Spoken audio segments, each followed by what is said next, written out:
It's a new session, and we are again at the Capitol with Representative Mike Jackson. Representative Jackson, it's great to see you again. It's great to see you too. I'm excited about the new session, and we will continue to move the state policy forward. This year is going to be an exciting year, a challenging year, and I look forward to hearing from all our constituents and making sure that we are doing the right things. Well, and along that note, sometimes I walk around with a microphone at the Capitol, but that doesn't give me any special privilege. Anybody can come up here and talk to you or pick up the phone. Sure. On a daily basis, we have groups come up. We just this week had the Oklahoma Public Employees Association come up. I just had a group from Enid come up that are part of a bikers association. It's very interesting in terms of what occurs. Today is Trio Day. We've had a bunch of higher ed and those types of things. So it's fast and furious pace. We are now getting into the real meat of meeting in terms of committees. And so we are really moving quickly, and hopefully I will hear from all of my constituents in terms of what they think we should do this year. So not only up here at the Capitol, but what if I run into you back in the district? Sure. Can I come on up? Oh, sure. I think last weekend there was a few times I was at Walmart and had the opportunity to talk to a few people about some education issues that were coming in front of us, as well as some collective bargaining and things like that with a few police and firemen as I was out shopping with Cadence and Kara. Yeah, anytime you want to contact me, you can contact me via email. It's very easy. It's mikejackson@okhouse.gov, or you can contact me via an 800 number, 1-800-522-8502, and just to have a conversation with my office on whatever issue it might be. Well, 1-800 and numbers, Yeah. that kind of takes us to what's ringing the bell up here, budget issues, Yeah. and you have some information about budget. Sure. This week, the Board of Equalization met. They certified some new funds, $106.4 million in terms of certification. So, doing the math, we were estimating about $598 million in terms of an overall cut.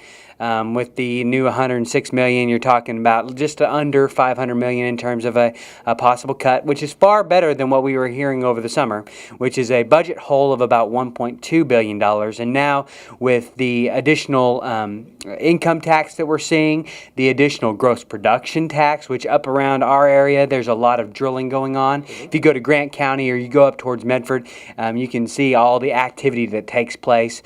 There is about an 8-month delay in terms of those collections, but we are starting to see a real improvement. But that doesn't mean that you're not going to see some budgetary cuts in this given year. Well, and when you say $600 million, throughout the summer, I was hearing, as you said, $1.2 billion. You are now saying that it's going to be around 400,000 in the cuts? 400 million, yes. We not 400,000, but about 400 million. That's a possibility. You also have to remember that we have about $100 million that we did not spend out of the rainy day. That is actually in special cash. That was part of the budget agreement last year, so we pulled that all out of rainy day. So there is no money in rainy day. Also, in Oklahoma, we only budget and certify 95% of our total overall income to the state of Oklahoma. Last year, we did expend the 5% money, which is the normal money that we put into rainy day. You're talking about $200 to $250 million in terms of the 5% money. So there are some other revenue sources. At the end of the day, it could be anywhere from 200 to 500 million in terms of a cut. You are going to look at cut. You're going to look at decreasing government spending. You're going to look at the possibility of consolidating some of the state agencies that we do have down here. That is all going to be part of the discussions that we have. But the good news is historically, Oklahoma has always been late into a recession and early out. There's been only 1 or 2 occurrences in our statehood that we have been the opposite of that. The good news is this looks like we are now coming out of that recession early. We are not faced with the budgetary problems of a Wisconsin or Ohio or an Illinois where they're having to double their income tax. We don't have those kinds of scenarios. Oklahoma is actually in pretty good shape. I know that education is obviously a priority, so is public safety, so are many of those essential services that are provided by the state. But the good news is we're not going to have to do a wholesale change like some of the other states in the country are having to do. Well, and without those types of changes, when me as average citizen, I'm driving on the roads, I'm going different places, am I going to see or feel much of the impact? It depends. There will be scenarios where you possibly could see an impact, and you probably saw a little bit of an impact from the reduction that we actually gave last year of about $200 or $250 million, because we expended $6.9 billion in FY09 and or in FY10 and FY11. It was about 6.7, and we're looking at 12 being about 6.5. So you're looking at a stair step. Although we are coming back, and we're coming back quickly. So I don't know that that trend will continue, but yeah, you'll see a little bit of a impact in your schools and some of those kinds of scenarios. There was a lot of talk about furloughs last year with highway patrolmen, so there is a little bit of an impact. You see it from the Department of Corrections as well.